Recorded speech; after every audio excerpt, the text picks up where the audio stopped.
I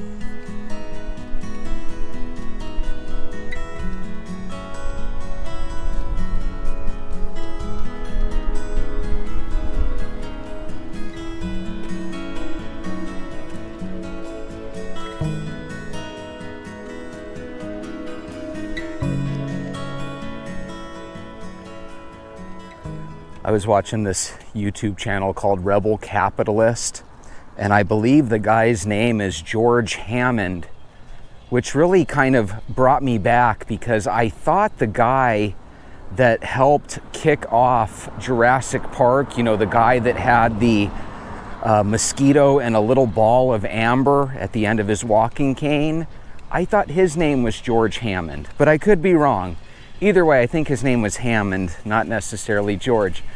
Anyway, this guy was talking about a subject that was kind of the same that I was talking about the other day in my video, where people are starting to notice that these shipping ports are missing ships and containers to the point where it's obvious that shipping is like really falling off. And apparently UPS let go of 20,000 workers worldwide, but 85% of that 20K was right here in the US. I would imagine the first thing that happens when shipping is down is you need less and less truckers. So if some people are out there and all of a sudden their routes get cut in half, I'd imagine you're going to see a lot of people making an exodus out of the trucking business, both from the business side and from the driver side, right? And what they were basically saying, what the Rebel Capitalist was basically saying, is that there's a lot of experts that believe in June something wild is going to happen. Not only are more and more people going to be laid off, but the prices are going to go through the roof. And every time we go to the store, it's indeed going to have a bunch of empty shelves. So much so that the empty shelves that we experienced during the pandemic a couple years back are going to seem like nothing in comparison. Now, I don't know about you guys, 90% of the time that I go to Walmart, Target, or the mall, I end up leaving with nothing. Don't get me wrong, when you go to buy food stuff, you know, you end up purchasing food, but how many people walk up and down the mall looking for a jacket, some sort of article of clothing or shoes, and you end up walking out with nothing? Well, if you've never done that before, you're gonna have to get used to doing that now. As a matter of fact, that's one of the reasons I think if you're actually starting a walking routine, you might be able to go through the upcoming shortage in style.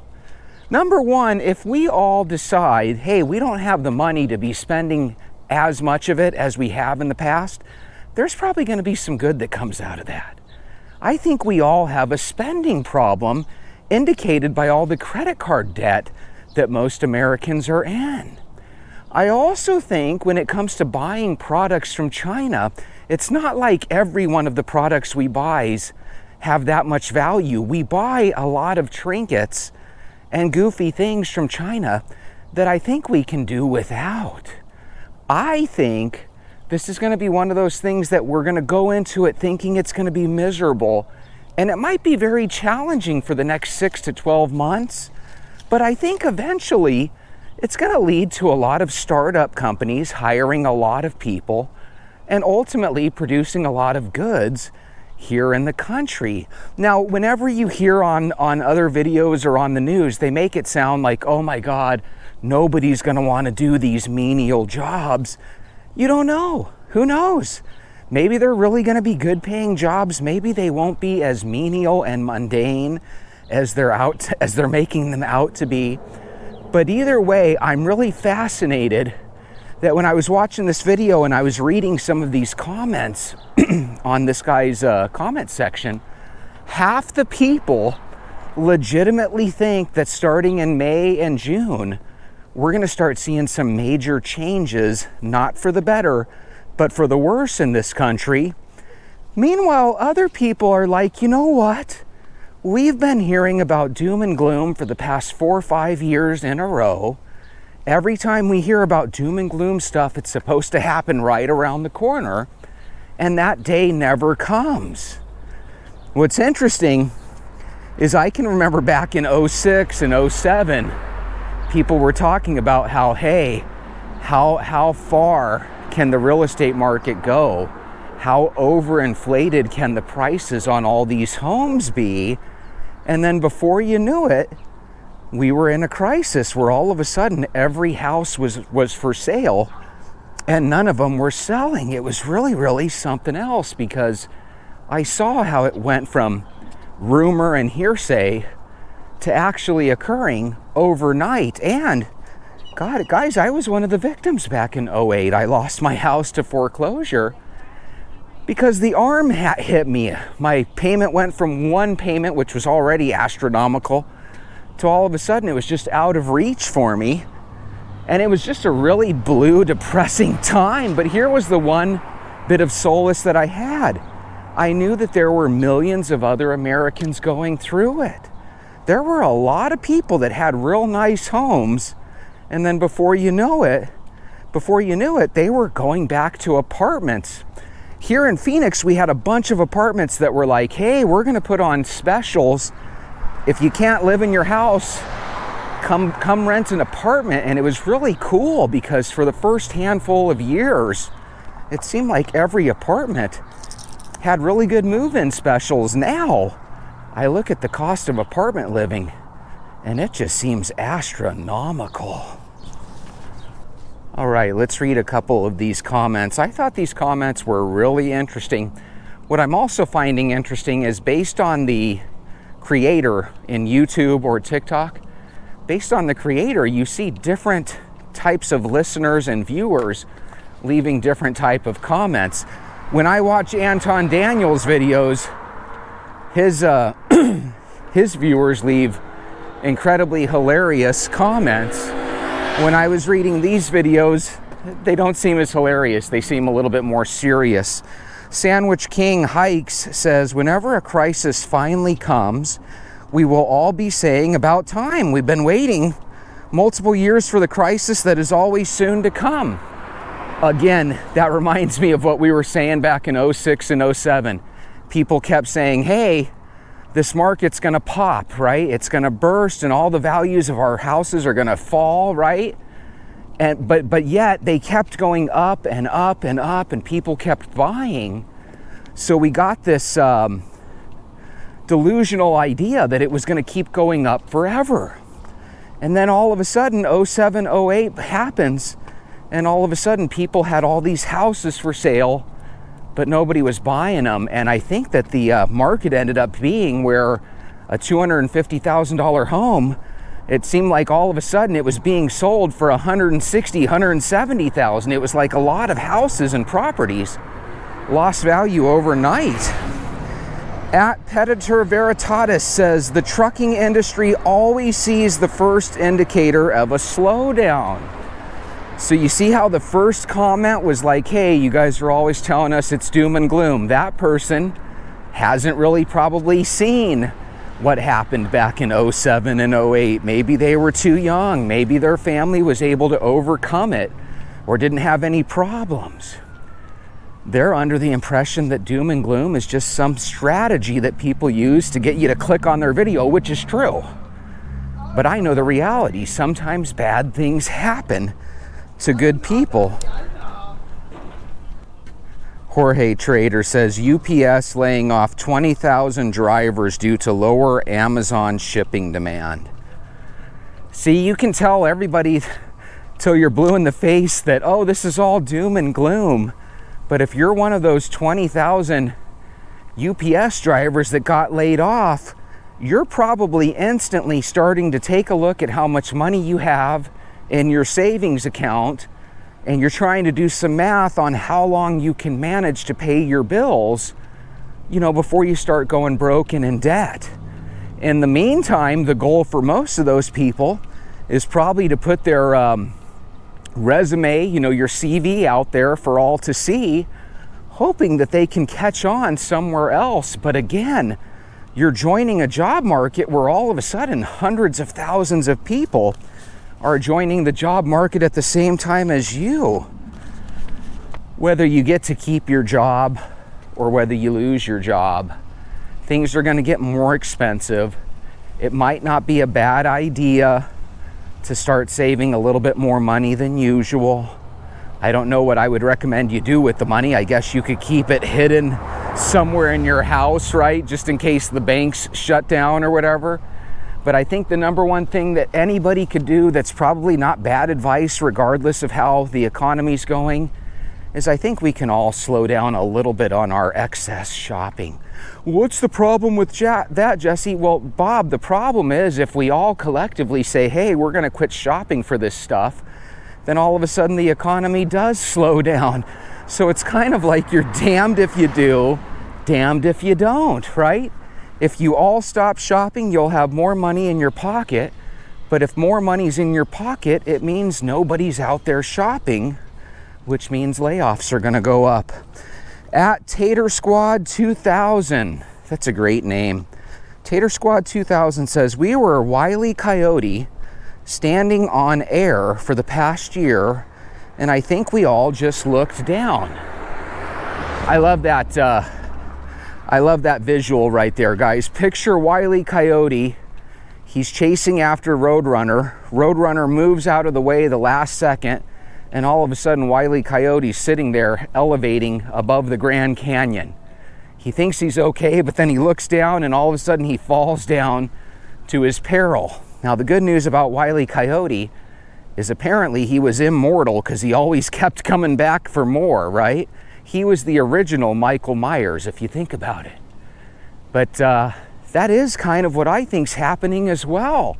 I think right now we're saying, hey, when I go to the store, there's still products. They're roughly still the same price. When I go on eBay or Amazon, there's still plenty of stuff for me to buy. What's the problem? I still have my job. But again, a lot of those things can change really, really quickly. Did you guys hear that apparently Amazon wanted to put some sort of, your product is X amount of dollars more due to the tariffs? And then I saw in another video, and again, I didn't watch these videos, I'm just looking at them as I'm going through my YouTube feed. And the other video, guys, said that Donald Trump, I guess, got in the ear of Jeff Bezos and got mad at him. And I guess Amazon ended up coming out and saying, hey, that's just a rumor. We're not actually going to do that. You know, for a long time, companies complained that Amazon had this real advantage over them, right? Because they could offer this free shipping, yada, yada. And now you can kind of see that even big companies like Amazon, a lot of these companies are just one or two decisions that leadership can make that can greatly affect their bottom line. I would imagine Amazon has hundreds of thousands of employees in this country. If all of a sudden you have to lay off even a sliver of that, 10, 15%, that could be hundreds of thousands of people. William Nichols, 1904, says $1.75 trillion worth of commercial real estate loans is due this year. What else could go wrong? So I don't really follow stuff like that, but I think we've all heard about these commercial loans, right? Every single building that you drive by is a commercial property that somebody is either renting out, right? Or leasing out, whatever you want to call it, or they're already in it and they're paying the bill themselves each and every month, right? And a lot of those places are filled up with employees that are constantly whining about not wanting to work in the office. What happens to all those properties? I'd imagine the bank was constantly making steady streams of income off of interest rates on those loans. What happens in that scenario? Do all of a sudden the banks start laying off people too? Are we going to get to a point where it's not really a recession, but it's more of a depression? Instead of inflation, are we going to get stagflation? What's going to happen in the future? I don't even know how it's going to go. All I know is that, technically speaking, certain people find ways to get successful now. That's what's funny. The world's falling apart, and you'll hear somebody say, Now is the time to take advantage. Take your money that's been on the sidelines and get ready to buy, because all your favorite stocks are going on sale. You hear all these strategies, and they must be valid, because I remember back in 08 when I lost my home to foreclosure, I remember that, from what I understand, they ended up having a bunch of people come and bid on my house. This house was at one time a place I thought that I would raise my family and I would be in potentially forever. It was a really nice house. And all of a sudden it was being auctioned off to the highest bidder. Somebody was getting a hell of a house for a hell of a decent price. And unlike these people that get evicted out of their homes, I didn't do anything horrible to my house. I didn't trash the carpets or put fish inside the vents or anything goofy like that. Whoever got my house got an absolutely perfect house. I was really bummed when I had to move from that. Here's the difference between me now and me then. The person that's me now knows that you're capable of being on top of the world one day and at the bottom of it the next. And the best way that you can avoid getting in troubles like I did back in 08 is try to learn about situations. If I would have known back then that I was going to go through all that trouble, then in 07, after I purchased my home, because I purchased it for like $343K, this was back in 06, but in 07, people in my neighborhood were buying and selling our neighbors' houses for like $450, $500K. If I could go back with the knowledge I have now, I would have sold my house back in 07. And instead of walking away, zeroed out, I would have walked away with a couple $100,000 in the bank. Probably would have had to pay taxes on it. You know how that works. But either way, there's a lot of things that we learn and we gain in our lives by experience. One of the things that got me through those times was actually walking. I can't tell you how many times I was depressed and broke in 2009, but at least I was out there walking. That's why I'm telling you, some of us are going to go through some depressing moments in the future. Get used to putting your shoes on and taking a walk, because worst case scenario, you'll be healthier that way. But another great idea is that you can always jump into your mental think tank and you can make preparations so that those horrible situations that are going to flatten and wipe out people, hopefully they don't affect you in that same negative manner. Be strong, keep walking, keep drinking water, keep avoiding sugar, get as healthy as you can, but you need to start coming up with a what if plan. What if things do get crazy? What if I do lose my job? What if all of a sudden the shelves at the store are empty? Heck, you've got some extra money lying around. Why don't you prepare? Preparation is always key, right? Have a wonderful day. Keep walking. I'll see you tomorrow.